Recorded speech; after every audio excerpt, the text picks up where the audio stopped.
오늘 본문은 4장 8절부터 16절까지 그의 아우 아벨을 쳐 죽이니라 라는 제목으로 함께 나누고자 합니다. 8절 보십시오. 4장 8절. 제가 읽어보겠습니다. 가인이 그의 아우 아벨에게 말하고 그들이 들에 있을 때에 가인이 그의 아우 아벨을 쳐 죽이니라. 먼저 이 번역상의 문제가 좀 있습니다. 말하고라고 되어져 있는 이 부분이 번역상에 이제 문제가 좀 있는데, 말하고 난 다음에 무슨 말을 했는지가 안 나와 있잖아요. 그래서 이제 영어 성경에는 어떻게들 이제 이야기를 하고 있냐면, 들로 나가자 이런 말을 했다라고 이렇게 집어넣는 거죠. 왜 이렇게 영어 번역 성경 중에서 이제 전부 다 그렇지는 않고요. 많은 부분들이 이렇게 이야기하는 이유가 70인역 LXX인 셉투이전 70인역에서 그렇게 헬라어로 번역을 해놨어요. 예수님 오기 전부터.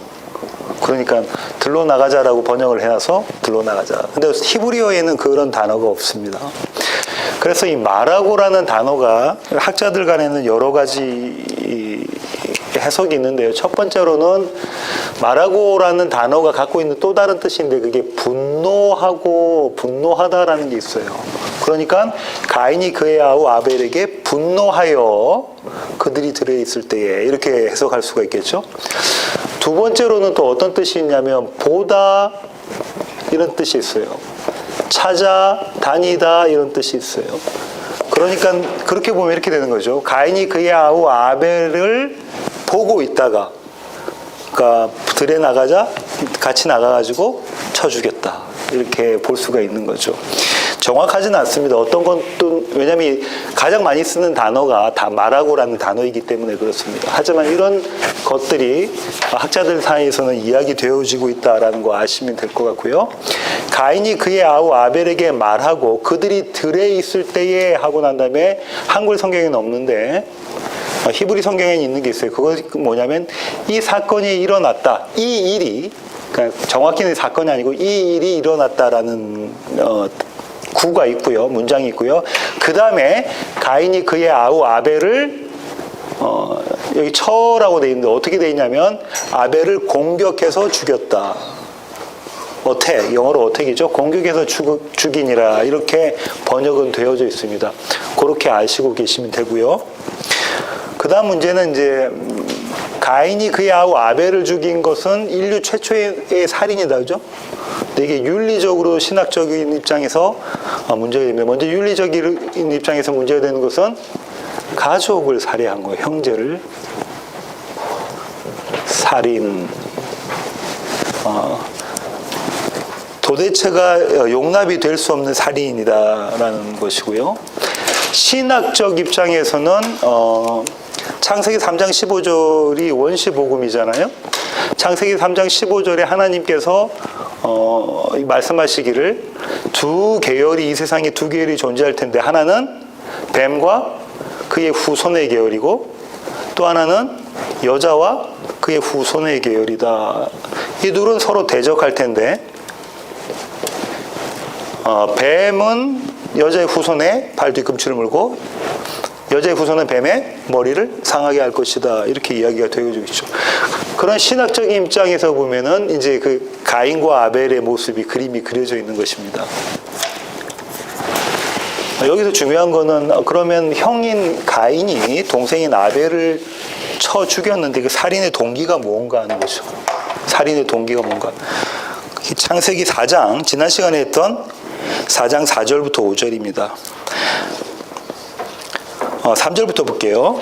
세월이 지난 후에 가인은 땅의 소산으로 제물을 삼아 여호와께 드렸고 아벨은 자기도 양의 첫 새끼와 그 기름으로 드렸더니 여호와께서 아벨과 그의 제물은 받으셨으나 가인과 그의 제물은 받지 아니하신지라. 가인이 몹시 분하여 안색이 변하니. 원인이 되는 게 뭐죠? 제사였어요. 가인의 제사와 아벨의 제사가 있었는데 하나님께서 아벨의 제사는 받으시고 가인의 제사는 받지 않으셨어요. 그러니까 분하게 되고 결국은 살인한 동기가 되었죠. 여기서 우리는 이렇게 생각할 수 있습니다. 아벨은 정성껏 하나님께 예물을 드리고 제사를 드렸고 가인은 그렇지 않고 그냥 대강 대충 예배를 드렸을 것이다, 제사를 드렸을 것이다 라고 이야기를 하는데 그렇지 않습니다. 가인은 땅의 소산으로 드렸잖아요. 최선을 다해서 노력한 그 결과로 하나님께 드린 거예요. 왜냐하면 대강 해가지고 자기가 안 받으시면 뭐 안 받으실 수도 있지 생각하겠지만 사람이 가장 노력해서 최선을 다해서 하나님께 의라고 이걸 드렸는데 하나님께서 그것을 거절하시고 거부하시면 그때 이제 분노가 오는 거예요. 왜 그러냐면 이게 근거가 자기 의이기 때문에 그래요. 이 모습이 바리새인과 율법 학자들 가운데서 나오는 거죠. 이게 최선입니다라고 드린 것이 가인이 거부된 거죠. 근데 아벨은 하나님께서 받으셨어요. 자기가 봤을 때는 별로 노력한 것 같지도 않아요. 왜냐하면 양이 새끼를 놓은 거잖아요. 그 첫 새끼 드린 거예요. 근데 아벨 건 받으셨어요. 그러니까 별로 대단해 보이지도 않은 그거는 받으시고 자기 건 안 받으시니까 이해가 안 되는 거죠. 왜냐하면 이 가인은 아담과 하와에게 주셨던 그 언약, 그것을 믿지 않았던 거죠. 피, 재물, 가지고 그 언약을 믿지 않았던 거죠. 그것이 살인의 동기가 됩니다. 결국은 복음이 아니라, 예수가 아니라 내가 하나님이 되어서 내가 원하는 대로 되지 않을 때 인간이 저지르는 행동은 살인이라는 거예요. 요한 1서 3장 12절 한번 보겠습니다. 가인같이 하지 말라. 그는 악한 자에게 속하여 그 아우를 죽였으니 어떤 이유로 죽였느냐? 자기 행위는 악하고 그 아우의 행위는 의로움이라. 가인같이 하지 말라고 하네요. 가인같이 하지 마라. 왜요? 그는 악한 자, 뱀, 옛뱀, 사탄 여기에 속해서 악한 자가 하는 행위는 전부 다 뭐라고요? 악한 것이다. 그러죠. 불의한 것이다. 그렇지 않은 반대에 여자의 후손의 계열에 있는 것은 선한 것이고 의로운 것이다. 이렇게 지금 사도 요한이 이야기를 하고 있네요. 어떤 것을 내어도 어떤 열매를 내어도 땅의 소산은 악한 것이다 라는 개념을 가지고 있죠. 여기 이게 8절입니다. 그 다음 9절 한번 보겠습니다. 창세기 4장 9절. 여호와께서 가인에게 이르시되 내 아우 아벨이 어디 있느냐? 그가 이르되 내가 알지 못하나이다. 내가 내 아우를 지키는 자니까. 창세기 3장과 유사한 점이 있다죠. 창세기 3장에 뭐가 있습니까? 여호와께서 가인에게 이르시되 내 아우 아벨이 어디 있느냐? 네가 어디 있느냐? 누구에게 하셨죠? 3장에서? 아담에게. 아담아 네가 어디 있느냐? 지금 그러니까 모세가 이 창세기를 끌고 가는 그림을 잘 보셔야 돼요. 창세기 3장에 뭐가 있냐면 첫사람들의 타락이 있었어요. 근데 창세기 4장에 이들의 첫사람들의 타락을 그대로 끌고 와서 유사하게 보여주는, 다른 모습으로 보여주는 것이 가인의 살인이에요. 이 그림을 그대로 가지고 옵니다. 계속해서 그 그림을 가지고 옵니다. 가인이 했던 첫 마디는 뭐냐면 거짓말이었습니다.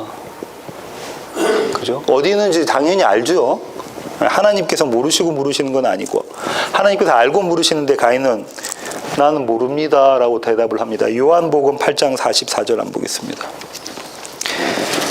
너희는 너희 아비 마귀에게서 났으니 너희 아비의 욕심대로 너희도 행하고자 하느니라. 그는 처음부터 살인한 자요 진리가 그 속에 없으므로 진리에 서지 못하고 거짓을 말할 때마다 제 것으로 말하나니 이는 그가 거짓말쟁이요 거짓의 아비가 되었습니다. 지금 옛뱀 사탄 보고 뭐라고 이야기하고 있습니까? 사도 요한이 첫 번째는 살인자다. 두 번째는 거짓말하는 거짓말장이다. 거짓의 아비다. 그러죠? 이게 사탄의 사탄을 묘사하는, 수식하는 그 형용사이죠. 똑같은 그림이 지금 가인에게 그려져 있습니다. 그죠? 가인이 거짓말을 하는 그림이 그려져 있는 것이죠. 그 다음에 이렇게 이야기합니다. 이제는 가인이 여호와의 그 질문을 회피해버리고 질문을 거절하고 거부해버리는 그림이 그려져 있어요. 갑자기 이렇게 얘기해버리죠. 하나님한테. 내가 내 아우를 지키는 자입니까? 왜 내한테 물어보십니까? 이런 뉘앙스입니다죠. 내가 내 아우를 지키는 자입니까?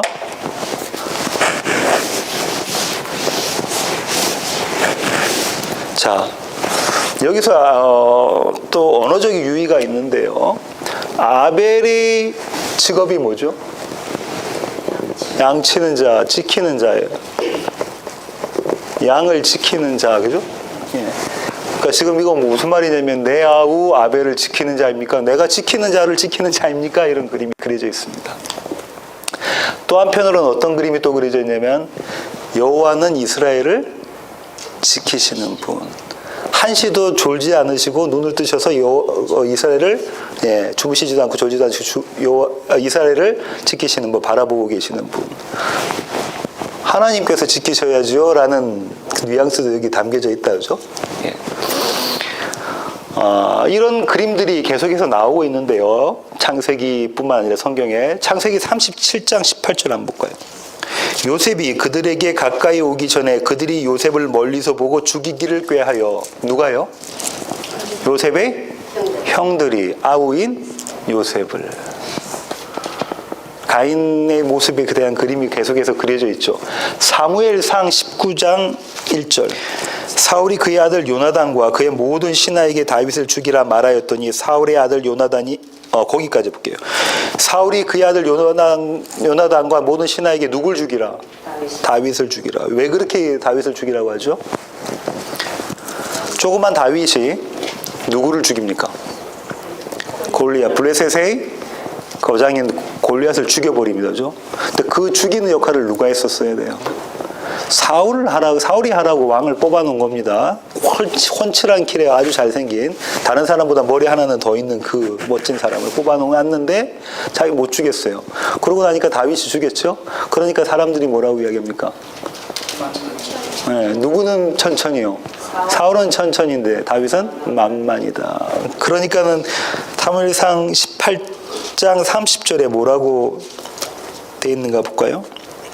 블레셋 사람들의 방백들이 싸우러 나오면 그들이 나올 때마다 다윗이 사울의 모든 신하보다 더 지혜롭게 행하매 그의 이름이 어떻게 됐어요?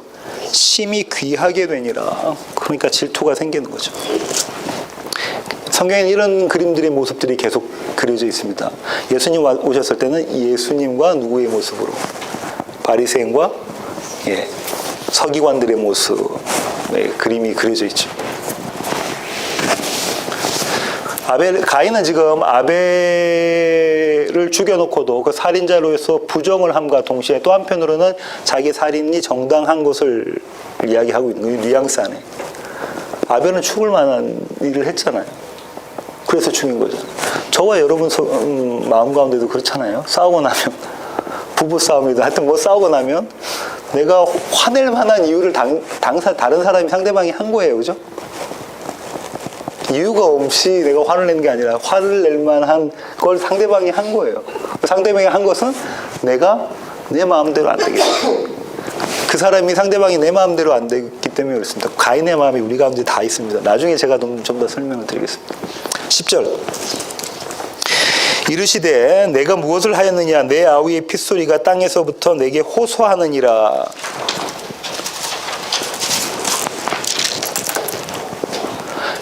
여기 또 번역에 문제가 있는데 뭐가 있냐면 핏소리라는 것이, 우리는 소리라고 보이스라고 번역을 해놨는데 다른게 번역할 수도 있습니다. 예를 들면 이렇게 번역할 수도 있습니다. 이르시되 내가 무엇을 하였느냐 내 아우의 들어보아라 내 아우의 피가 땅에서부터 내게 호소하느니라. 들어보아라 이렇게 번역을 할 수도 있습니다. 그렇게 번역한 영어 성경들도 있습니다. 내가 무엇을 하였느냐가 창세기 3장의 모두에서는 누구한테 하나님께서 말씀하셨죠? 하와. 그러니까 아담아 네가 어디냐 하니까 내가 숨었습니다. 네가 먹지 말라고 한 걸 먹었느냐? 예, 하나님께서 만드셔서 내 옆에 있게 하신 그 여자가 나한테 줘서 내가 먹었습니다. 그러니까 대화가 이제 아담과 여호와와 하와의 대화로 가죠. 네가 이런 일을 했냐? 예, 그렇게. 하나님께서는 가인에게 뭐라고 말씀하시면 너 살인자 맞아. 살인자야. 네 동생을 죽인 자 맞단 말이야. 그렇게 판정을 내려오리십니다. 피에 대한 신학적인 의미가 있는데요. 레위기 17장 11절로 가보겠습니다. 육체의 생명은 피에 있음이라. 내가 이 피를 너희에게 주어 제단에 뿌려 너희의 생명을 위하여 속죄하게 하였나니 생명이 피에 있으므로 피가 죄를 속하느니라. 육체의 생명은 어디 있다고 그러죠? 피에 있다. 피는 곧 생명이다. 예수의 피로 저와 여러분이 생명을 얻은 것, 그 그림을 여기서 레위기에서 그리고 있다. 제사라는 제도를 통해서요. 여기서 한 가지만 좀 더 살펴보면 하나님의 심판은 동전의 양면이에요. 한쪽으로는 저주가 되고요. 한쪽으로는 구원이 됩니다. 물론 이 심판을 저주라고 표현하기도 하는데요. 마태복음 23장 35절 한번 가볼까요? 그러므로 의인 아벨의 피로부터 성전과 제단 사이에서 너희가 죽인 바라가의 아들 사가랴의 피까지 땅 위에서 흘린 의로운 피가 다 너희에게로 돌아가리라. 이게 지금 어떤 문맥에서 이런 얘기를 하고 있냐면 누구에 대해서 지금 이야기하고 계신 거죠? 예수님께서 바리새인과 서기관들에게 너희들이 하고 있는 것, 너희들은 저주받을 자의 모습으로 일을 하고 있는 것이다 라고 이야기를 하시면서 아벨의 피부터 사가랴의 피까지 다 너희에게 돌아갈 것이다. 피값을 너희에게 찾겠다라는 거죠. 의인의 피값. 근데 여기서 지금 이야기하고 있는 아벨의 피부터 사가랴의 피는 뭘 상징하는 겁니까? 예수 그리스도의 피값을 너희에게 찾겠다라는 이야기죠. 한편으로는 이런 모습이지만 저주의 모습이지만 다른 한편으로는 이 피는 구원의 모습입니다. 히브리서 12장 24절 가겠습니다. 새 언약의 중보자이신 예수와 및 아벨의 피보다 더 나은 것을 말하는 뿌린 피니라. 이거 좀 번역이 그런데요. 예수님의 피가 아벨의 피보다 더 나은 그렇게 꾸미는 거예요. 번역을 좀 그렇게 했는데 예수님의 그분의 피. 이 피는 아벨의 피보다 더 나은 피. 이렇게 지금 된 건데 잘못 이렇게 번역을 해놨습니다. 개혁기도. 여기서는 지금 뭘 이야기하고 있냐면 그 피가 저와 여러분을 구원하는 그 피, 그 그림을 그려져 있다. 그러니까 10절에서 나와 있는 네아우의 핏소리 할 때 여러분이 생각하셔야 될 것은 가인에게는 이 핏소리가 어떤 의미로 다가와지냐면 저주의 의미로 다가와지고요. 아벨의 동생인 셋에게는 어떤 의미로 다가와지냐면 구원의 피로 다가와줘야 된다. 이렇게 이해하시면 되겠습니다.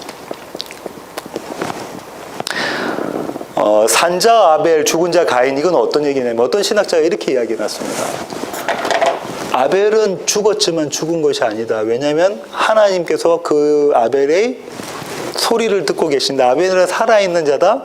하나님 내 앞에서 지금 나와 대화하는 자다라는 그림을 그려져 있고, 이 안에 죽은 자 가인은 이제는 그 하나님으로부터 떨어져 나가서 하나님으로부터 외면당하는, 버림당하는 가인의 그림이 그려져 있어서 이 자는 살아있지만 죽은 자이고 아벨은 죽었지만 산 자이다, 이 개념을 가지고 있다라고 이야기하는 신학자도 있습니다. 11절 땅이 그 입을 벌려 내 손에서부터 내 아우의 피를 받았은즉 내가 땅에서 저주를 받으리니.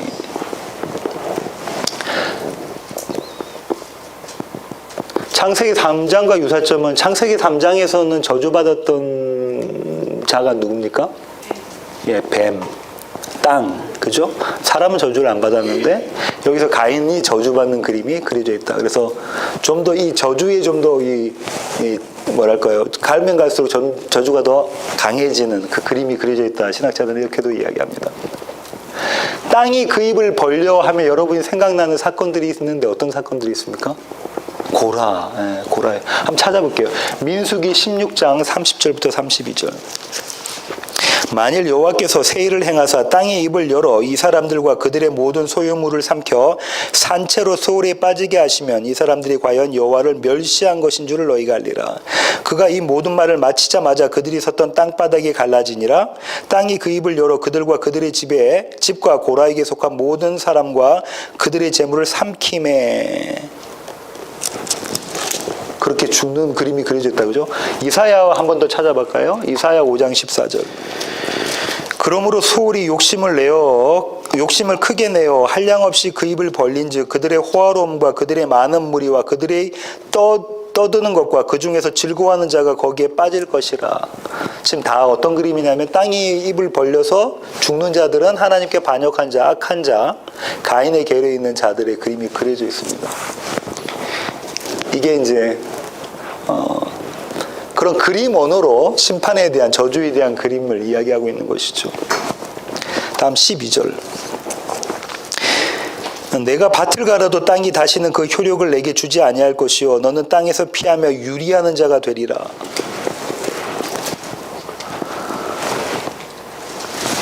밭을 갈아도 땅이 다시는 그 효력을 내게 주지 아니할 것이요. 효력 없음. 근데 가인 이후로 가인이 밭을 가는데 식물이 안 났을까요? 그런 개념은 아닐 것이다, 그죠? 그래서 이건 학자들만의 해석이 아주 다양한데요. 제가 지금 생각하는 것은 저주받은 자의 모습, 아무리 열심히 일해도 그 땅의 소산물로는 채워지지 않는, 갈급함이 채워지지 않는 그 모습이 그림이 그려져 있다라고 저는 생각합니다. 그 다음에 그 하반절에 있는 너는 땅에서 피하며 유리하는 자가 되리라, 이렇게 피하며라고 개역개정에 번역해놨는데요. 세 번역은 조금 다르게 놨습니다. 너는 이 땅 위에서 쉬지도 못하고 떠돌아다니게 될 것이다, 이렇게 놨죠. 피하면은 아니고 두 가지 다 같은 비슷한 단어들이에요. 그러니까 방랑하는 거, 유리하는 거, 떠돌아다니는 그 두 단어를 써놨어요. 히브리어는. 13절부터 14절. 가인이 여호와께 아뢰되 내 죄벌이 지기가 너무 무거우니이다. 주께서 오늘 이 지면에서 나를 쫓아내시온즉 내가 주의 낯을 배웁지 못하리니 내가 땅에서 피하며 유리하는 자가 될지라 물은 나를 만나는 자마다 나를 죽이겠나이다. 조금 긴데요. 여호와 하나님께서 가인에게 준 벌을 지금 가인이 한 번 더 되새기고 있죠. 이야기를 하고 있습니다. 창세기 3장과 또 유사한 점이 있는데 어떤 것들이 유사할까요? 쫓아내시는 장면, 그죠? 그 다음에 주의 낯을 배웁지 못하는 거. 아담과 하와가 범죄하고 처음에 했던, 하나님이 동산을 거니시는 그 소리를 듣자마자 처음 했던 것이 숨는, 그 모습과 그 다음에 에덴 동산에서 쫓아내어지는 그 그림이 그려져 있죠. 창세기 3장 8절과 24절에 있는 그림이 그대로 그려져 있습니다. 지금 가인은 불평불만합니다. 왜냐하면 뭐라고 이야기냐면 내 죄가 너무 큽니다. 내가 지기에는. 저는 이렇게 좀 또 생각하는데요. 내 죄가 너무 크다. 죄가 조금만 더 작으면 내가 질 수 있겠다. 그렇게 했던 자가 있습니다. 예수님의 제자 중에 한 명이 그렇게 했는데요. 내 죄를 내가 책임지겠습니다 했던 자가 있습니다. 누구죠? 가롯 유다. 그는 자기 자신의 죄를 지기 위해서 어떻게 했죠? 죽었어요. 목 매달고 죽었죠.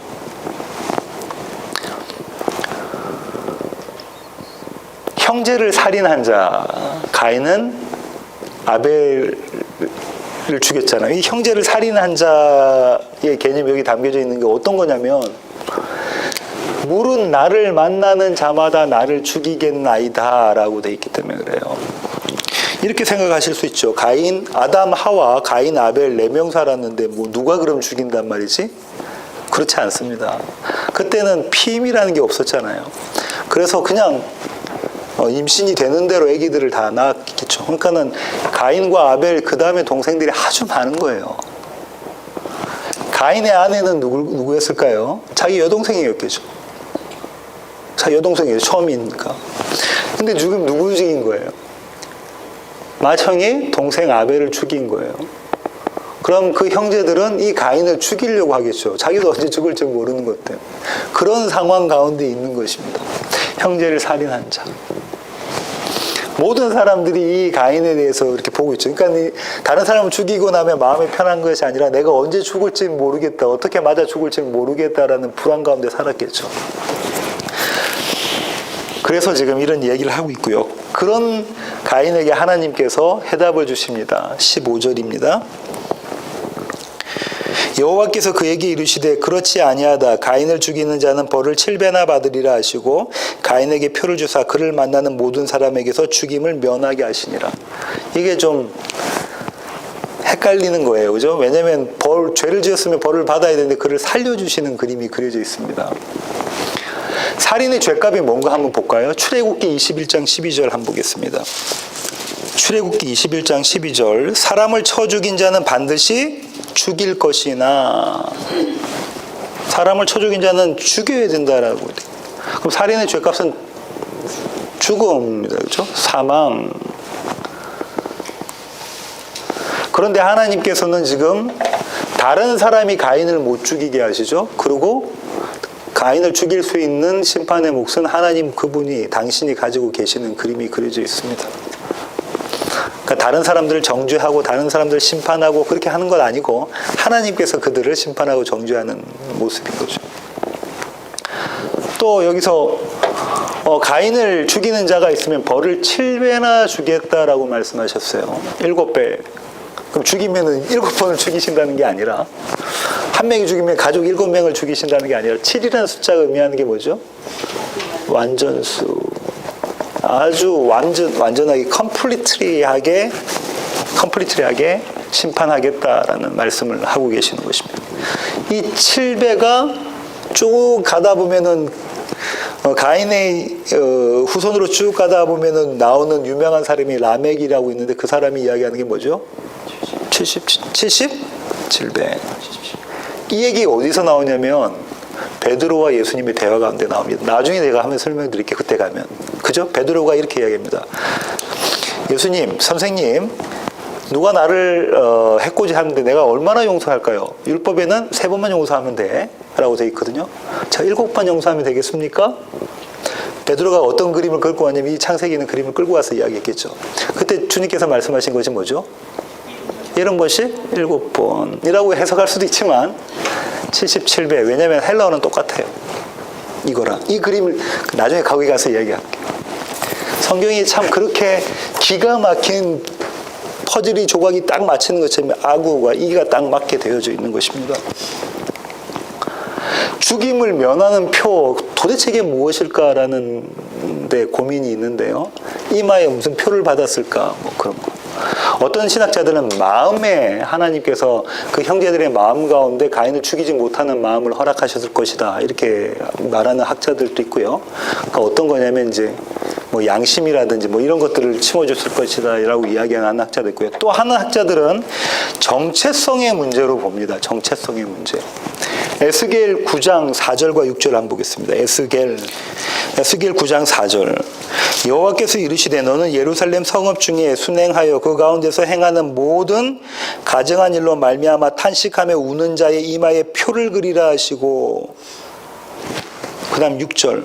늙은 자와 젊은 자와 처녀와 어린이와 여자를 다 죽이되 이마에 표 있는 자에게는 가까이 하지 말라. 어떤 그림인 거죠? 하나님의 백성들에게 이마에 있는 그게 있어서, 예, 표가 있어가지고 그들은 죽이지 말라. 이 그림이 어디서 나왔죠? 계시록 하기 전에 제일 처음 출애굽기에서 나왔다, 그죠? 출애굽기에서. 계시록에도 똑같이 돼 있어요. 누구? 666을 받은 자들과 하나님의 인을 받은 자. 그러니까 다시 말하면 정체성에 대한 이야기다라고 이야기하는 신학. 저는 거기에 동의를 합니다. 어떤 이렇게 표를 받은 것이 아니라 정체성에 관한 것이다. 이렇게 생각합니다. 마지막 16절. 가인이 여호와 앞을 떠나서 에덴 동쪽 노 땅에 거주하더니, 이제는 에덴을 떠나서 동쪽 노 땅에 거주를 합니다. 하나님과 단절된 모습이 그림이 그려져 있죠. 에덴 동쪽이 의미하는 게 있다고 말씀드렸어요. 그죠?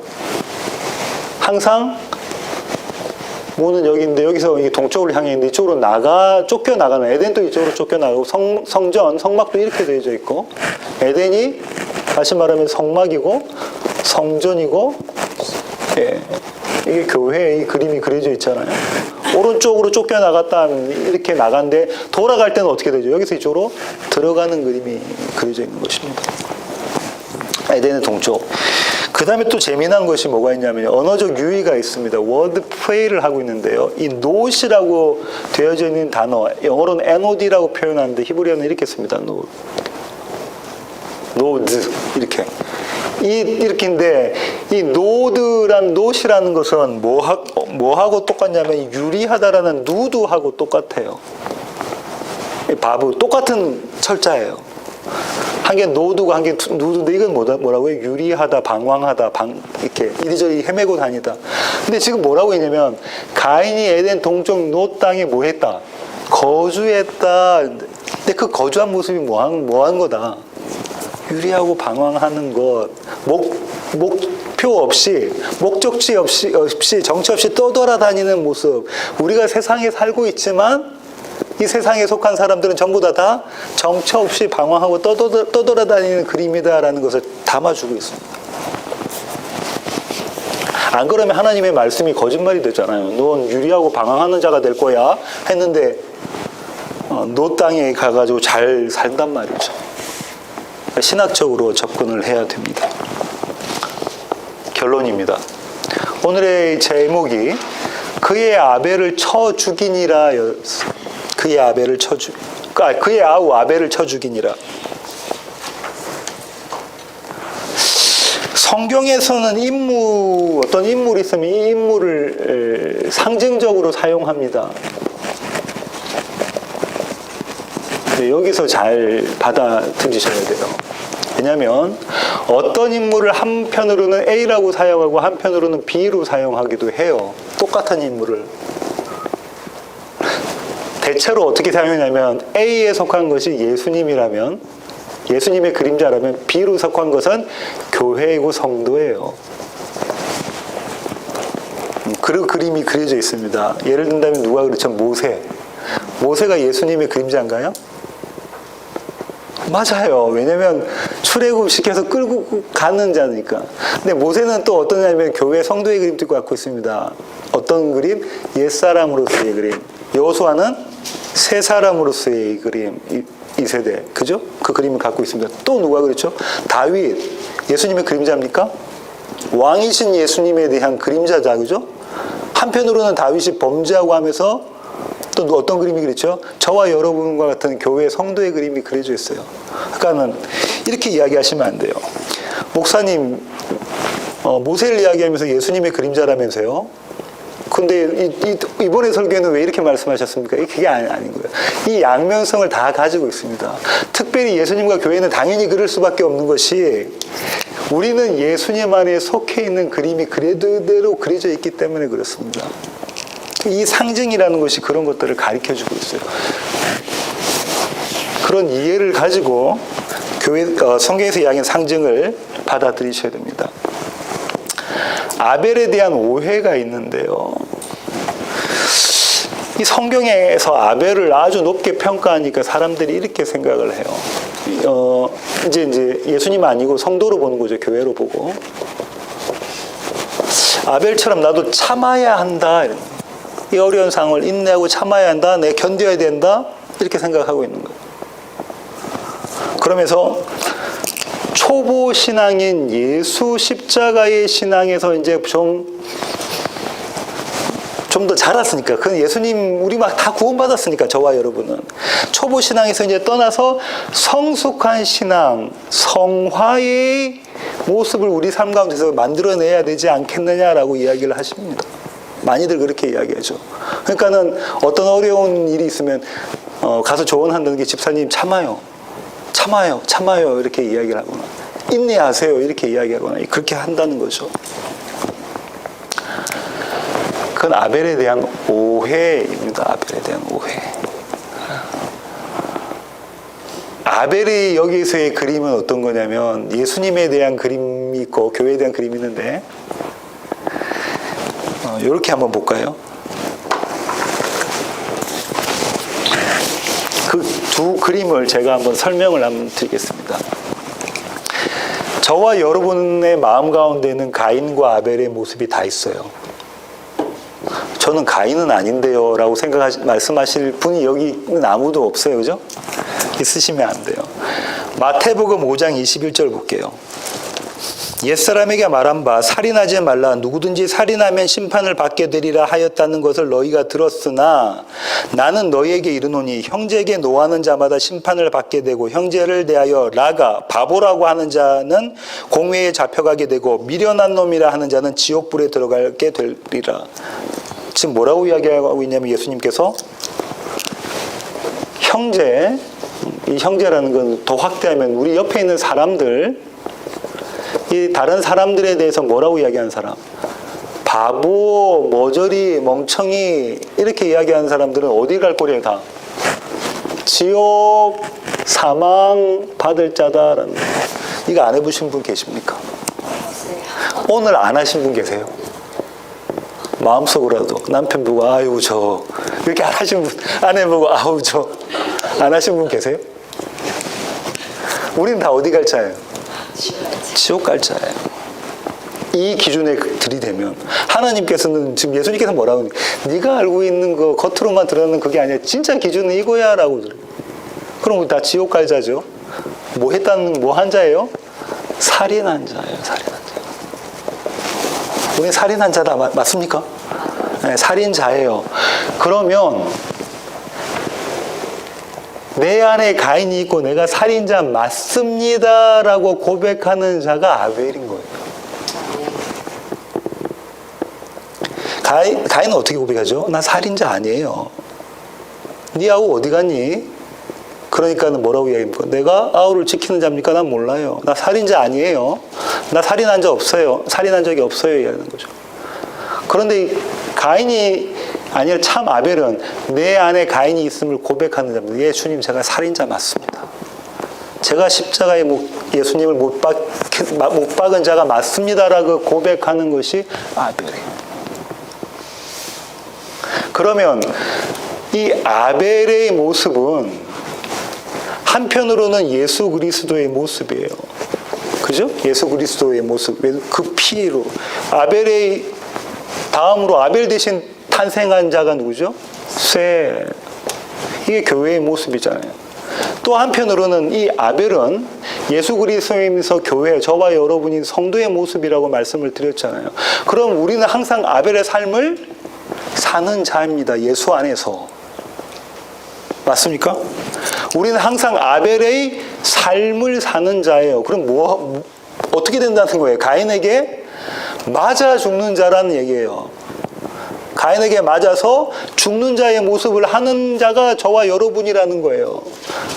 그럼 어떻게 맞아 죽냐? 어떻게 맞아 죽는 거예요?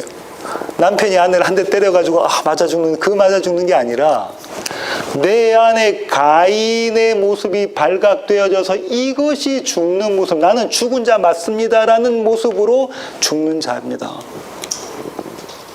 주님, 제가 살인자가 맞습니다. 제가 십자가에 달려 죽을 자가 맞네요를 고백하는, 그렇게 맞아 죽는 자예요. 무엇으로? 우리 주위에 있는 환경으로. 제가 여기 있어요. 제 주위에 각종 환경이 있습니다. 사업일 수도 있고요. 건강일 수도 있고요. 아내일 수도 있고요. 자녀일 수도 있고요. 돈의 문제일 수도 있고 여러 가지들이 있는데 그 가운데서 이것들이 우리를 맞아 죽게 만들어요. 가인이. 남편 보고 저 가인 이렇게 하시면 안 되고, 아내 보고 저 가인 그렇게 하시면 안 되고, 내 안에 있는 가인을 보라고 말씀하시는 게 붙여주시는 성화 파트너잖아요. 내 안에 가인이 있다는 거. 겪지 않아야 될 일이 우리의 잘못으로 겪게 되는 경우가 있습니다. 이 일 안 했었으면 더 좋았을 건데 이 일을 하는 바람에 엄청난 결과가 나한테 오는 경우가 있어요. 저도 그래요. 힘들어요 지금 그때.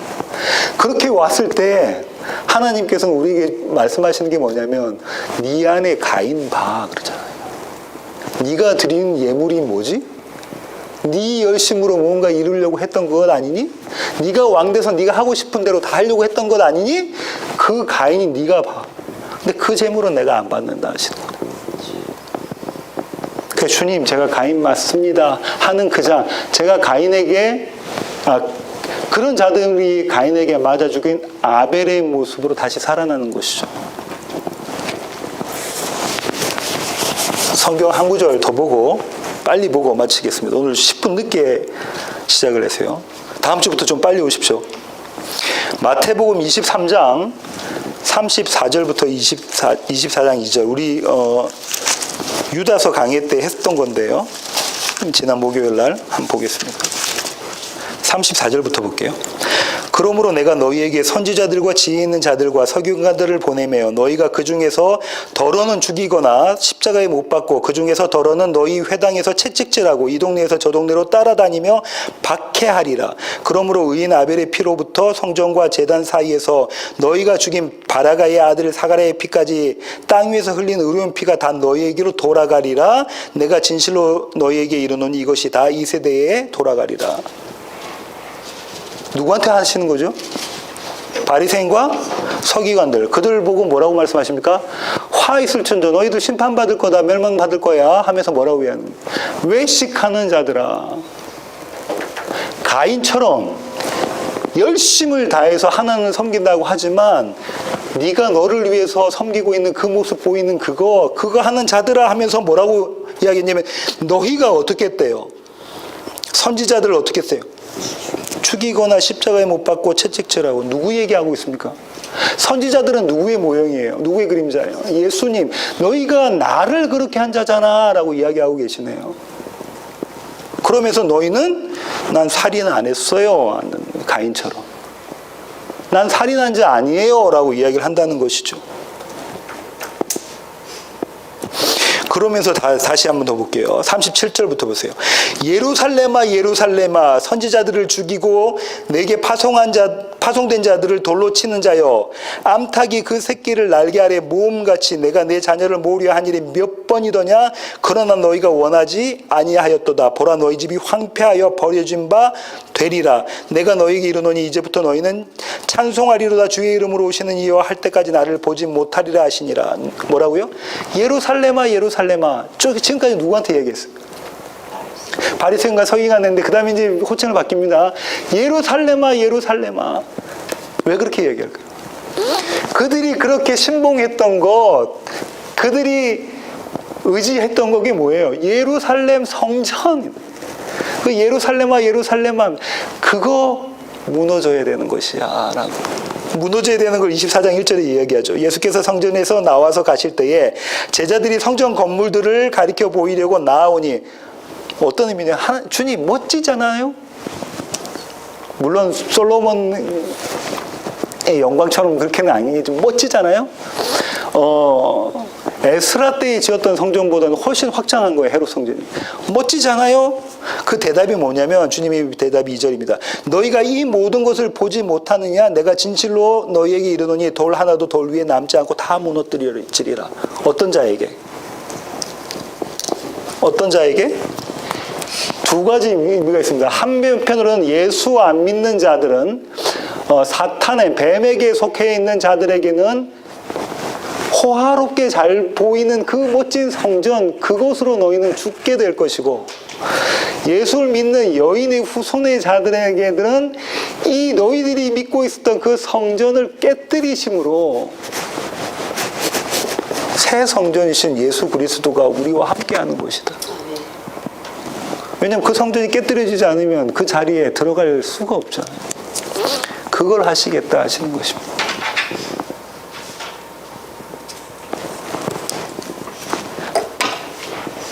바라기는 사랑하는 성도 여러분, 내가 아벨 죽인 자가 맞습니다 라고 하나님 앞에 서시고 그렇게 아벨의 모습으로 다시 살아나시는 저와 여러분이 되기를 간절히 소원합니다. 오늘 여기까지 하고요. 다음 시간에 계속 이어서 하겠습니다. 기도하시겠습니다. 하나님 감사합니다. 하나님 그렇습니다. 제가 예수님 죽인 자 맞습니다. 매일의 삶 가운데서 살인자의 모습으로 발각되어집니다. 그래서 하나님 저희가 십자가가 필요하고 예수 그리스도가 필요합니다. 그분과 연합함으로 그분과 함께 십자가에 달리고 그분과 연합함으로 그분과 함께 무덤에서 일어나는 자가 되기를 원합니다. 그런 삶이 우리 삶 가운데서 매일 일어날 수 있도록 주님 저희들을 다잡아 주시고 붙잡아 주시옵소서. 오늘 주님께 드려지는 예배가 그런 참 예배, 아벨이 드린 예수의 피로 드리는 아름다운 예배 되게 주님 붙잡아 주시옵소서. 예수님의 귀하신 이름으로 기도합니다.